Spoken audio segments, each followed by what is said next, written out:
เนื้อหมูสันข้างติดกระดูกแล้วก็ติดมันพร้อมธรรมดานี่เนาะคนประเทศสเปนนี่เขาเจ้าจะเอามีดมาหั่นข้างนี่เพื่อเวลาทอดบ่ให้มันโกบเข้าหั่นน่ะพี่น้องก้อยก็เคยเฮ็ดอยู่เนาะหั่นนี่ตัดนี่แบบว่าเวลามันทอดแล้วมันเวลามันสุกค่ะนะมันสิมักโกบเข้าแบบนี้ก็บ่เนาะเขาเจ้าจะเอามีดมาหั่นข้างนี่เพื่อว่าเวลาทอดบ่ให้มันโกบให้มันสุกเสมอแล้วเขาเจ้าจะทอดใส่เกลือพริกไทยกระเทียมเขาเจ้าจะบ่ได้ทอดใส่หยังหลายได้แล้วก็กินกับพริกหวานเนาะแต่ว่ามื้อนี้ค่อยก็สิมาหั่นตัดเป็นตอนน้อยๆกินกับข้าวเหนียวเพราะว่าสิเอาปิ้งแล้วสิไปกินนอกบ้านมื้อนี้นะสิไปกินข้าวนอกบ้านสิไปเที่ยวข้างนอกสิไปช้อปปิ้งแดมื้อนี้นะเนื้อหมูติดมันเนื้อหมูที่เป็นกระดูกสันข้างแบบนี้มื้อนี้จะมาหมักได้มื้อนี้นะหั่นออกจากกระดูกเรียบร้อยจะมาหมักนี่ก็บ่มีหยังหลายหมักนี่ก็ได้พริกไทยดำ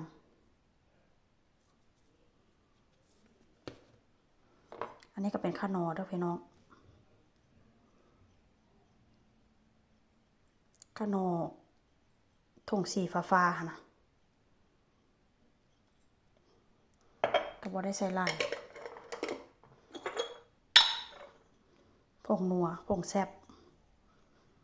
ใส่กระแซ่บบ่ใส่กระแซ่บ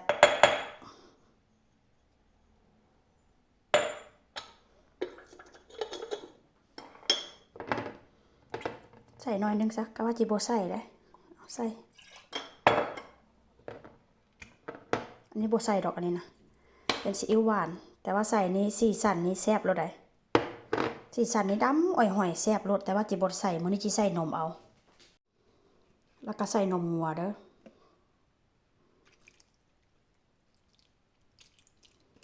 ทำนี้ก็พอแล้ว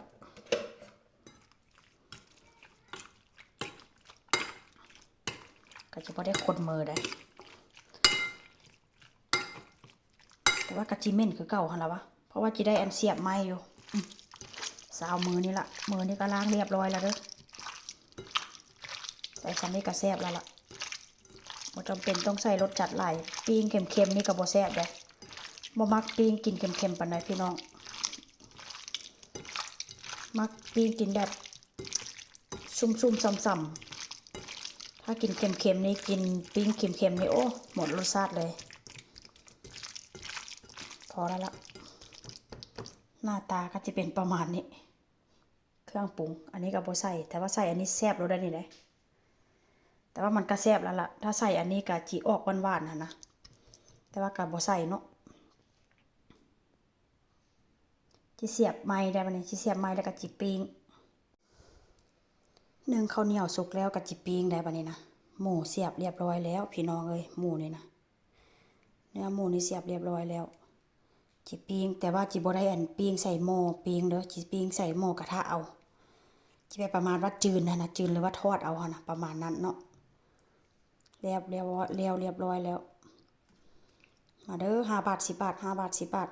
ผู้ใดสิกินสั่งมาได้เด้อ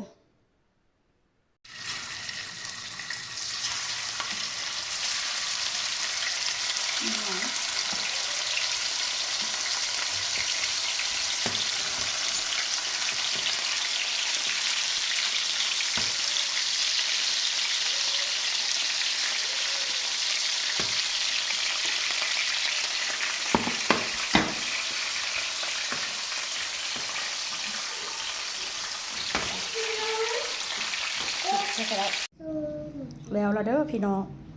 ตอนแรกว่าจะไปกินอยู่นอกกินอยู่นี่ซะก่อนหิวแล้วที่แน่ๆมันก็บ่ายโมงแล้วกินอยู่นี่แล้วก็แล้วล่ะบ่ไปฮอดใส่เด้อมาเด้อผู้ใดจะกินนำกันมาเด้อ